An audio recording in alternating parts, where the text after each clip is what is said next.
Bom, eu estou aqui com o Evangelho de Lucas aberto diante de mim, no capítulo 24, do verso 13 ao verso 35. E aqui a divisão da Bíblia, se você quiser olhar, está escrito: os discípulos no caminho de Emaús.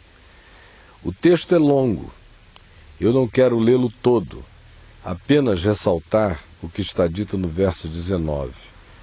O contexto tem a ver com o fato de que dois discípulos de Jesus estão se afastando de Jerusalém. É domingo à tarde, é no cair do sol que isso está acontecendo. E eles saem de Jerusalém, indo na direção de uma pequena cidade chamada Emaús, que está distante de Jerusalém, cerca de 15 a 19 quilômetros de distância. E aí, o que acontece é que enquanto eles vão andando, e era o domingo imediatamente posterior ao que tinha acontecido na sexta-feira da Páscoa, quando Jesus tinha sido crucificado, e as esperanças deles tinham perecido. E aí, enquanto esses dias vão passando, um sábado de profundo silêncio, nostalgia, dor, decepção, tristeza, angústia, sentimento de fraqueza, de impotência, de engano. Eles tinham seguido Jesus 3 anos e meio, mais ou menos, e de repente tudo acabou. Eles que tinham ido da Galiléia para Jerusalém com a esperança de que chegando lá muita coisa acontecesse, eles tinham ainda aquela ideia de que o reino de Deus apareceria de modo concreto, visível diante deles, e que Jesus tomaria o poder dos romanos e instituiria o reino de Deus na terra como uma espécie de monarca ungido, uma coisa do gênero. É isso que passava na cabeça de todo judeu, e os discípulos de Jesus, por mais que Jesus estivesse dizendo que o reino dele não era deste mundo, que o reino de Deus não vinha com visível aparência, que ele estava dentro do coração de cada um de nós, e por mais que ele dissesse que ele iria a Jerusalém e lá sofreria muitas coisas, seria morto, crucificado, mas que ao terceiro dia ele ressuscitaria, ainda assim o coração deles não podia lidar com o choque do que havia acontecido. E de manhã, esses dois aqui já tinham tido notícia de que algumas mulheres das que com eles caminhavam e andavam, e que eram também discípulas de Jesus, tinham ido cedo ao túmulo e voltaram com uma visão de anjos dizendo que Jesus vivia e que a tumba estava vazia. E já havia outros discípulos, como Pedro e João, que haviam corrido até lá e atestado o fato de que a tumba estava vazia. Eles mesmos caíram em profunda estupefação, porque viram que os lençóis que envolviam o corpo de Jesus tinham sido simplesmente atravessados, como se aquele corpo que estivera envolto naqueles lençóis tivesse atravessado os elementos, e o lençol ungido e molhado com muitos quilos de aloés e outras especiarias estava meio engessado e vazio, e apenas o lenço que estivera posto sobre o rosto de Jesus estava dobrado e minuciosamente colocado num lugar à parte, de modo que Pedro e João viram aquele casulo vazio, e diz João: e nós vimos e nós cremos, porque a contemplação da situação em si já relatava, já falava de um milagre extraordinário. Esses aqui tinham ouvido essas notícias, mas o peso, o impacto, a angústia daquela decepção, do desapontamento, da tristeza que neles se abatera, se tornaram uma coisa tão forte para eles que, na realidade, as informações que tinham vindo daquele domingo de manhã não tinham feito muita diferença. Eles continuavam caminhando em profundo desapontamento e tristeza. Quando diz aqui a palavra no Evangelho de Lucas que enquanto eles iam conversando a respeito de todas essas coisas sucedidas, aconteceu que o próprio Jesus se aproximou e ia com eles, mas os seus olhos estavam como que impedidos de o reconhecer. Então lhes perguntou Jesus: que é isso que vos preocupa e de que ides tratando à medida em que caminhais? E eles pararam entristecidos. Um, porém, chamado Cleopas, respondeu dizendo: és o único, porventura, que, tendo estado em Jerusalém, ignora as ocorrências destes últimos dias? E Jesus lhes perguntou: quais? E eles então começaram a explicar e a falar de Jesus para Jesus. Só que o Jesus acerca do qual eles estavam falando para Jesus era um Jesus morto. O que nos faz pensar com extrema clareza o seguinte: às vezes a gente fica traumatizado em alguma forma de experiência que a maioria das pessoas chama de religiosa, embora no Evangelho essa categoria não exista. Jesus não chamou ninguém para ser religioso, ele não veio fundar uma religião, ele não é o fundador do cristianismo. O cristianismo foi fundado pelo imperador Constantino, já 300 anos depois de Jesus. Não tem nada a ver com Jesus, a criação humana. Jesus não veio instituir o cristianismo, ele veio ensinar o caminho do Evangelho, da Boa Nova, o caminho do perdão, da graça, do acolhimento em Deus, da segurança espiritual, da paz interior, da vida eterna.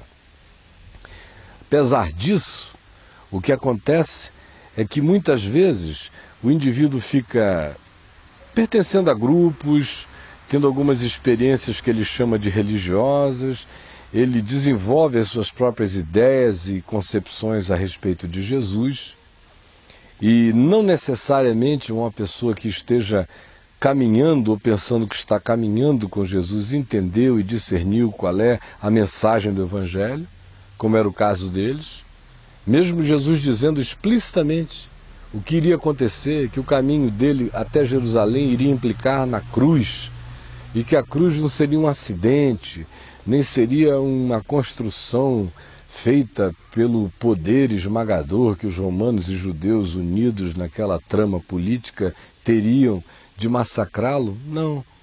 Para Jesus, a cruz iria acontecer como uma necessidade essencial do universo.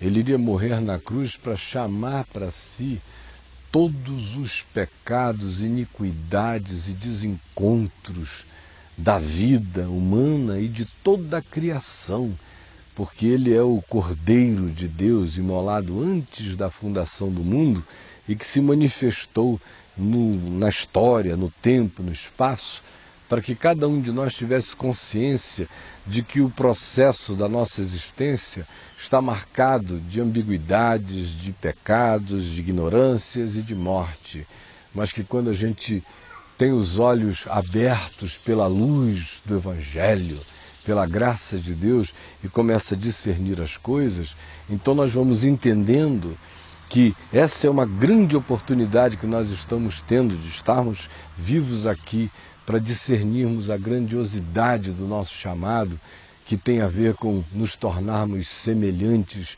a Jesus, ao Jesus glorificado. Aqui na terra, vivermos conforme a mensagem dele, andando com ele em fé, experimentando ou através da morte ou através da ressurreição que acontecerá no dia que ele se manifestar nos ares, experimentando a transformação radical e absoluta de todo o nosso ser na imagem dele. Essa é a mensagem de Jesus.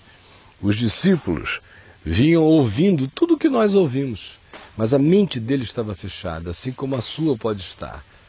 Pode ser que você leia o Evangelho, saiba disso tudo, tenha algum convívio com a palavra de Jesus, mas o entendimento ainda esteja bloqueado, fechado, vedado por preconceitos, por interesses, por incapacidade sua de fazer rendição do seu ser a Deus, porque você acha que isso vai significar em subtrações de coisas na sua vida, um monte de bobagens que ensinaram a você que é assim, aí você, lá no fundo, faz assim uma espécie de relação social, uma social com Jesus, e você se batiza, e você frequenta algum lugar, você vai a cultos e reuniões, você se confessa um cristão, mas à semelhança desses discípulos acerca dos quais nós estamos falando, na realidade, você desenvolveu o seu próprio Jesus.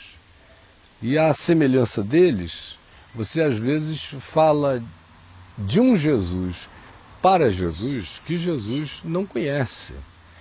Porque o Jesus que muitas vezes a gente vai desenvolver na nossa cabeça não tem nada a ver com esse único Jesus que se manifestou nos evangelhos e que está aqui descrito.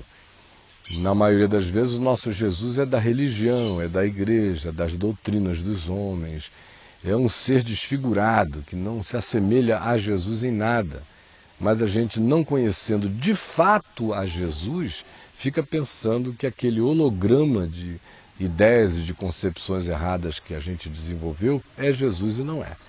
Então nós estamos aqui com 2 discípulos indo de Jerusalém para Emaús, depois da crucificação, depois da manhã da ressurreição, que já tinham recebido algumas informações sobre a ressurreição de Jesus, mas a dor e a frustração deles era maior do que as boas novas que tinham chegado. Eles não deram crédito às informações que tinham vindo do domingo de manhã, das mulheres de Pedro e de João, que falavam que Jesus já estava vivo, que vivia, que havia ressuscitado, e caminhavam para as suas cidades de origem, para Emaús, ao pôr do sol, em profunda melancolia e tristeza, quando Jesus se aproxima deles e pergunta por que eles estão tristes, e eles fazem aquela pergunta: és tu, porventura, o único que, tendo estado em Jerusalém, ignoras as ocorrências desses últimos dias?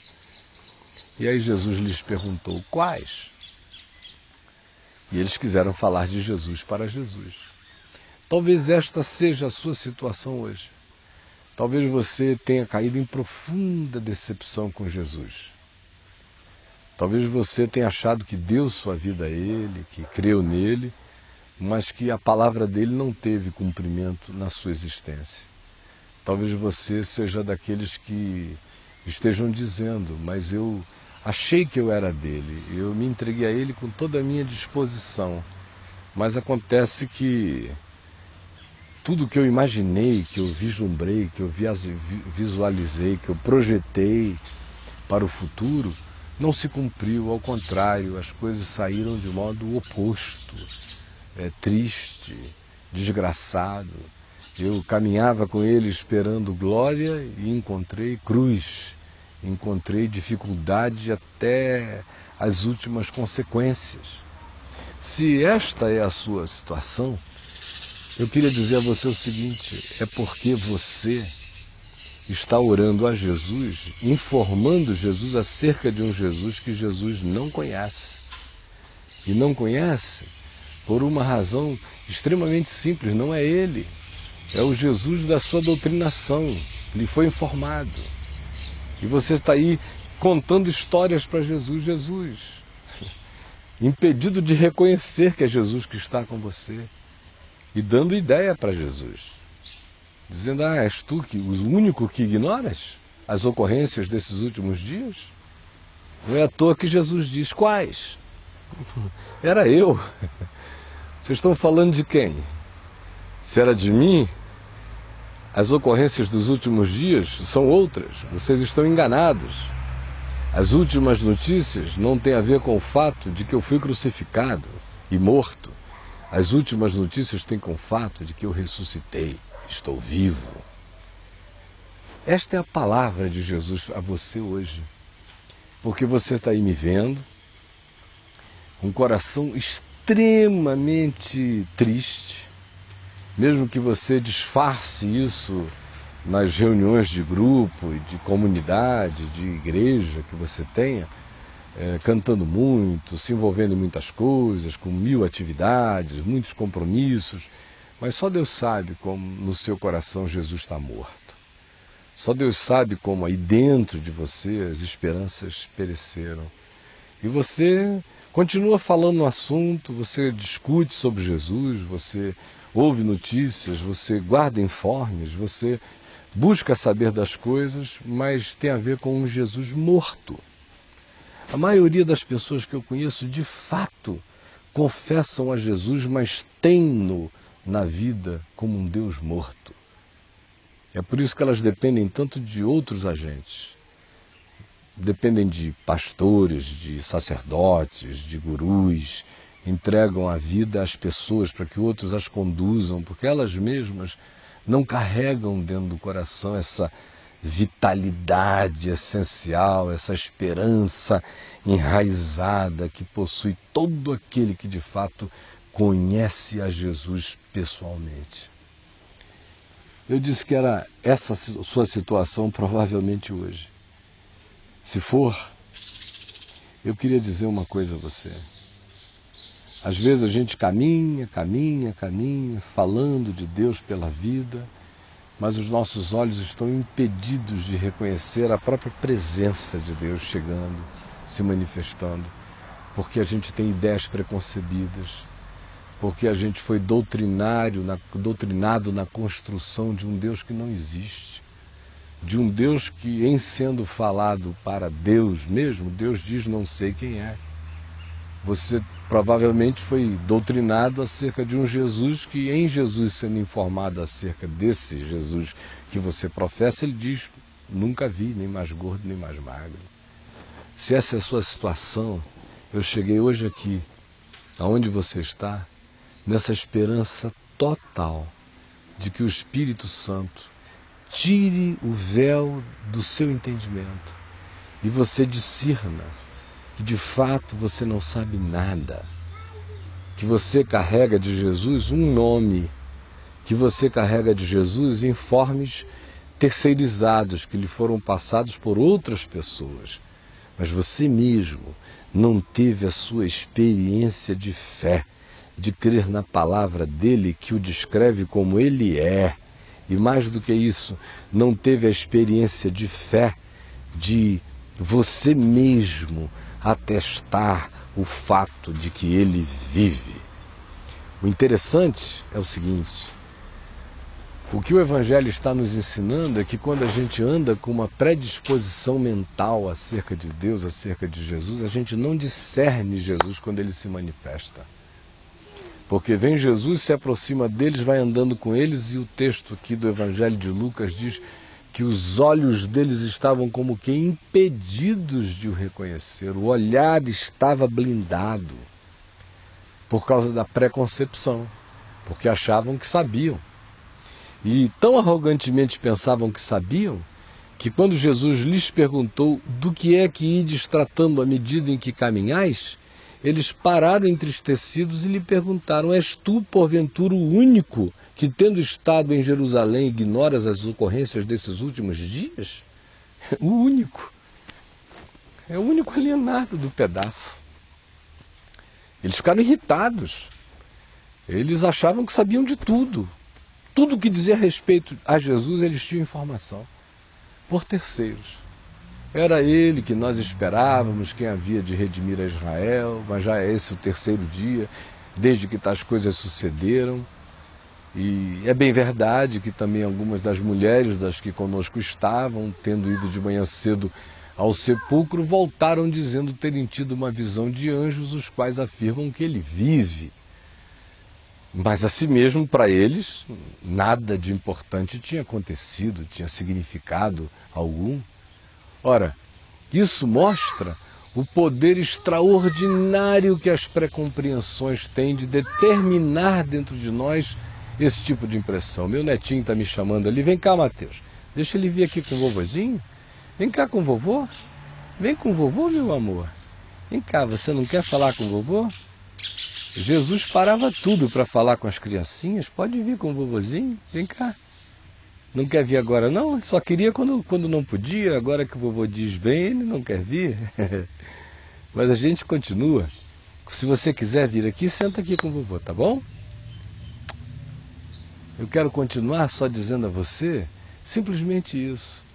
que às vezes a nossa preconcepção sobre Deus, sobre Jesus, é fruto de uma construção equivocada, de uma coisa que tem a ver com o que nos foi dito, nos foi ensinado, mas não tem necessariamente nada a ver com Deus. E hoje você está tendo a chance. Vem cá, meu amor, vem cá com o vovô. Senta aqui com o vovô, vem cá com o vovô. Deixa eu vou terminar de falar com o pessoal ali, tá bom?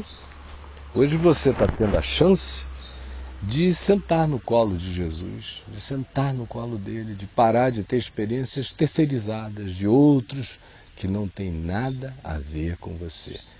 E aí, se você admitir esse fato, seu entendimento vai se abrir e você vai ver, na realidade, o que significa conhecer Jesus na intimidade e se agasalhar nele e descansar no amor dele.